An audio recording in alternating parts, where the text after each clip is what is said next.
In times of war, the most heartbreaking images are always children suffering, their worlds shattered apart, and you can see the trauma imprinting on their faces, even more so with orphans. And in the war in Ukraine, orphans are caught up not only in the fighting, but in red tape. With us is Justin Hayslett, the founder and managing director of Legacy Refuge, an orphan care ministry working in Ukraine for the last 5 years. Justin, you've been working with orphanages across Ukraine to try to get these kids to safety, provide them with food and clothing. Can you tell us what is the current situation? Yeah, well, thanks so much for having us on. And yeah, obviously the situation is not great. Over the last few weeks, there's been thousands of orphans who've been stuck in Ukraine, and ourselves, along with a lot of other, government people and organizations, have been working to get these kids out.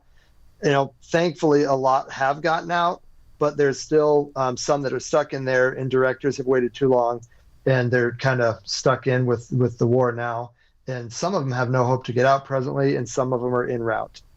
I understand that there's about 200 of these kids that are already in the process of being adopted in America, and those families are having trouble getting their kids out. Can you explain what that situation is? Yeah, and you're exactly right. There's almost 200 kids that have been hosted. Ukraine does hosting programs through summer and winter. So these kids a lot of them gone to America, connected with families. These families stepped up, started the adoption process, and now some of them were weeks away from finalizing adoption. And here we are in the middle of this war, and we're getting no word from government officials that there's actually a possibility now to either adopt these kids or even get them to the families in America who already know them and love them through this difficult time. Ukraine, are they just non-responsive, or they've stopped the whole adoption process? What we've heard is because there's martial law, that basically the regular laws don't exist. Also, they don't have regular functioning government, so there's no way for them to process adoptions. And also they're wanting to keep kids closer into Europe because they're saying, what we've heard is that, once it's over soon, they'll all come back. But obviously we know that this could be a lot longer than a month. This could be a 3 to 6 months or more where these kids are out here. And it's a shame to think that they can't connect to the families who already know them and love them through this traumatic time. The orphans that have gotten out, where are they now and what's their condition?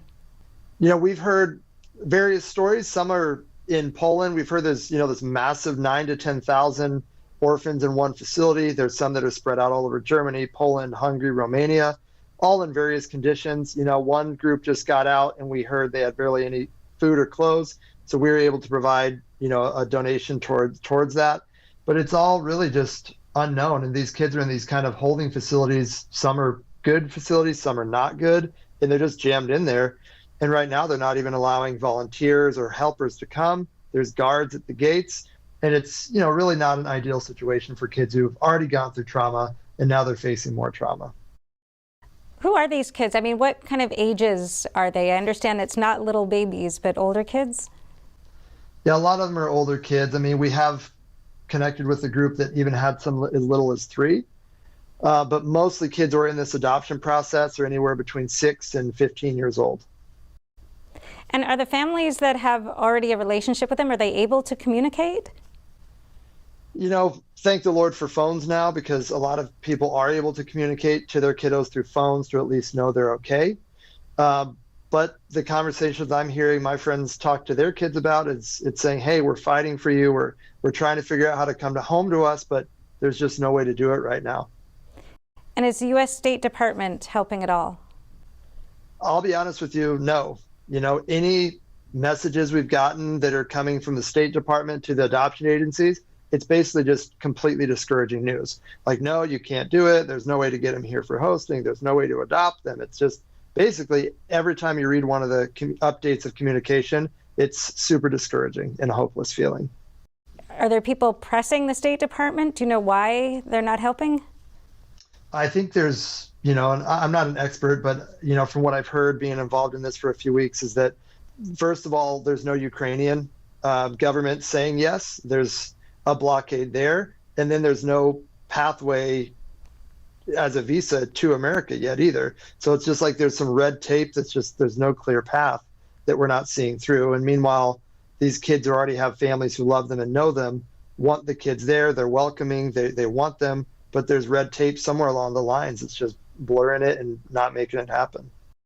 Is there any ability to actually communicate with the relevant ministry in Ukraine, or is the government so disintegrated and chaotic that that's not even possible? We've tried on certain ends of connections. We've made no progress. I don't know if anybody is or who knows who, but yeah, it's definitely not easy. It's definitely very chaotic. And I know there's some sort of government running, but I don't personally know where or how to get a hold of them. And people that do know, it seems like there's no progress being made. Have you seen any of these kids yourselves? Do you know what kind of shape they're in, how they're doing? I do, thankfully. We've been connected with about 4 of these orphanages so far. And, kids are kids. They're incredibly resilient. It seems to me that the younger they are, the more it's kind of brushed off. They're still being kids. As I've seen these older kids, you can definitely see the effects that this trauma and the war has had on them, for sure. Is there anything that people can do to help? Yeah, I would say, first of all, we want everybody to help pray, and also talk to their representatives to push this issue home. Because like I've been saying, these kids have already they've already experienced trauma in one way to make them an orphan in the first place. Now they're experiencing a second trauma of going through war, moving to a new country, not knowing what's going on.